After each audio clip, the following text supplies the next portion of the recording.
My name's Rebecca Zeller, and I'm 16 years old, and I have anxiety and PTSD. My name is Michael Ireland. I'm 15 and I have ADHD, uh, PTSD, and that's it. Hi, my name is Kendra Morrison, and I'm 47, and I have a son with a disability. He's 15, and he has ADHD and anxiety, and he is currently getting services for that. Okay. My name is Aiden Morrison. I am 15 and I have ADHD, ADD, and a depression disorder. Hi, my name is Gail Falconer, and I've had the pleasure of raising 19 children, which sounds like a lot, and it was.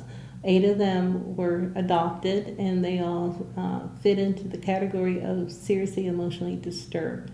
And we got some of them when they were very little, and some when they were, the last 3 we adopted were 9, 10, and 12. And starting out with the younger ones, we figured that we could, with a lot of love, we could just make things work good for them. But that's not what happens in this world. What created my PTSD was I came from domestic violence with my dad, and I was originally born in Rockford, Illinois, and I experienced some of the domestic violence against my mom from my dad, and I would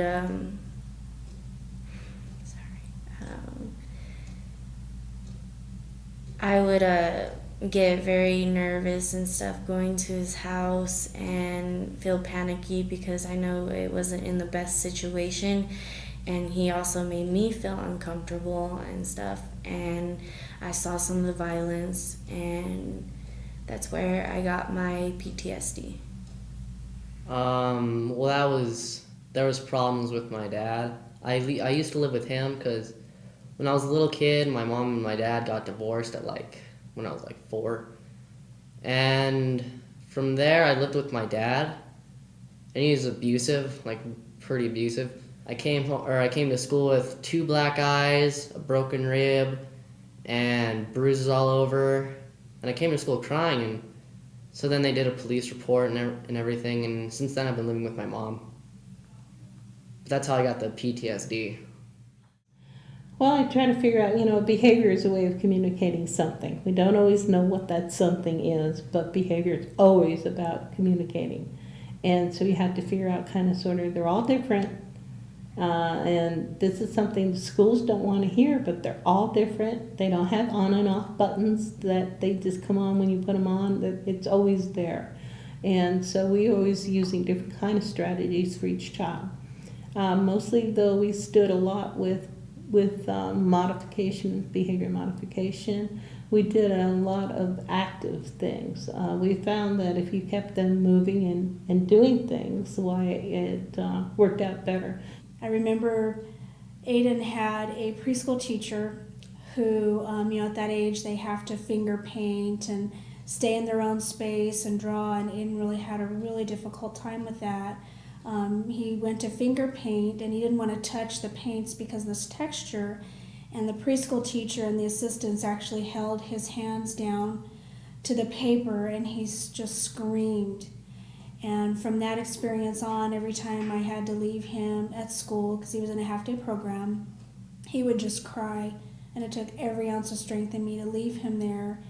And I didn't know what to do. I didn't know anything about what he was experiencing, and I just really felt like I had no support as a parent, and I just wanted so much to help him, but I didn't understand it either. But it just broke my heart to leave him at school every day.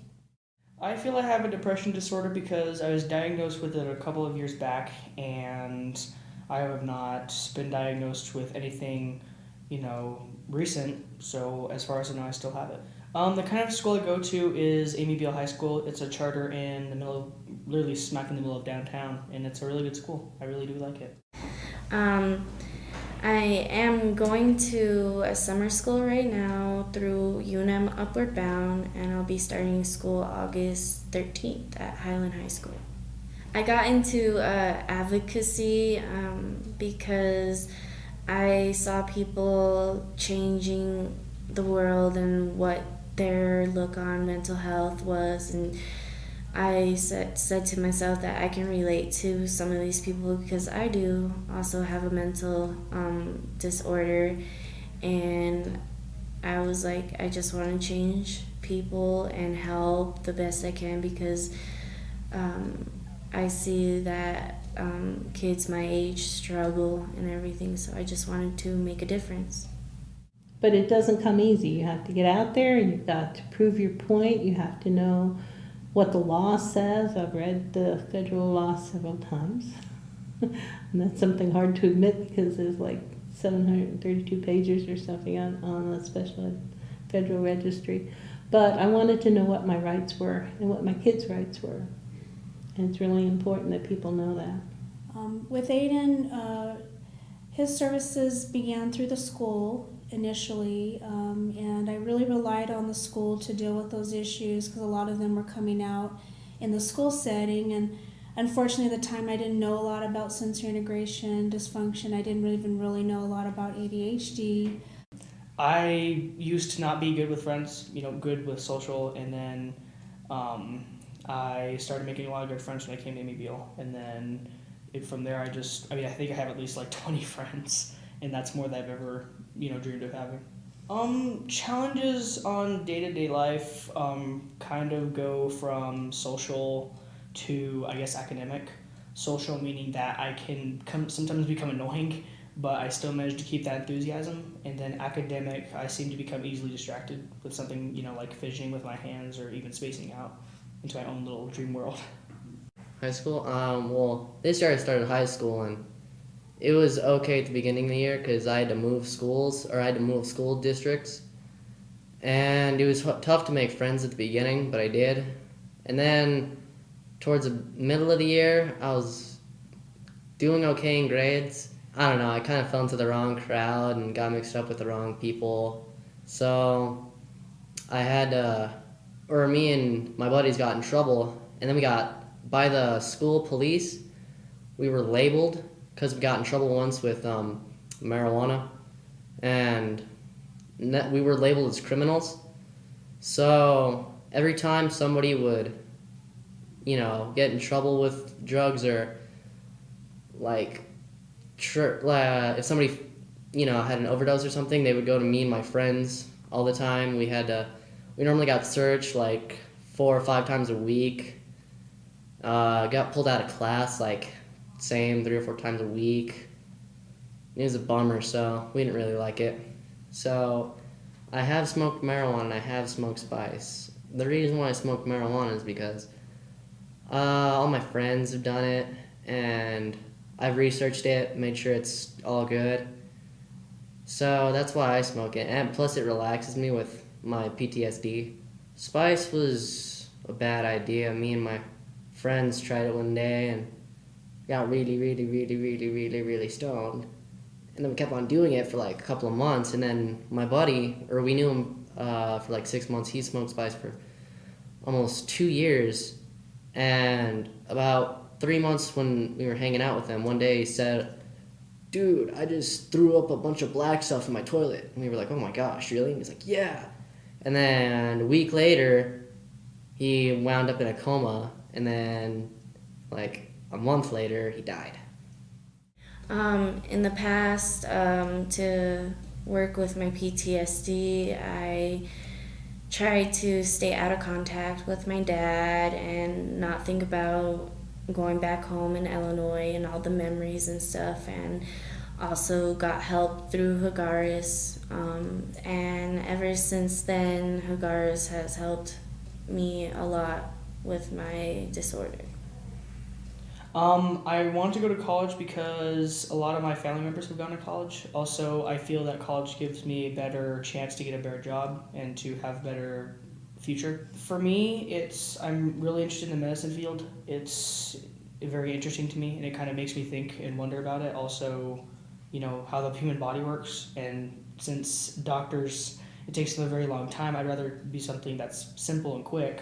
I guess not so simple, but something I can do, and I feel that is still in the field of medicine. The experience of taking a college class is, it just gets me prepared for later on in life, and it's very interesting, but I'm also getting a high school credit for Spanish, so I don't have to take Spanish at school. I think I want to go to college to learn more about advocacy in the community and everything like that, and also if my lifetime career that I want to do doesn't work out, then I'll learn more about like photography, more things that I'm interested in. But either way, I'll probably do both in college. I believe doing advocacy work is a big passion. I just want to help people that may have went through similarities and differences like I did, and I can just see the expression on their face when they're happy and people are listening to them. Unfortunately, I'm one of the statistics. It's very hard for couples to stay together. And in lieu of all of Aiden's difficulties and the strain it took on our family, his father chose to leave right before we went into our legal process with the school, which again was really hard on Aiden because he made it, in his mind, he took it as it was his fault. But his dad just could not handle the pressure anymore.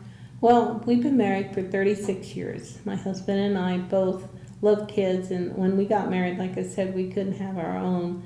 And we just always seemed to gravitate to having a lot of children. When he was on the Sheriff's Department in San Diego, he ran the program for kids, and we always had kids at the house, and, you know, teenagers, I call them kids, but we tried to do a blend of what a foster treatment home would be like, a therapeutic foster treatment home, but also be a home, a real home for these guys.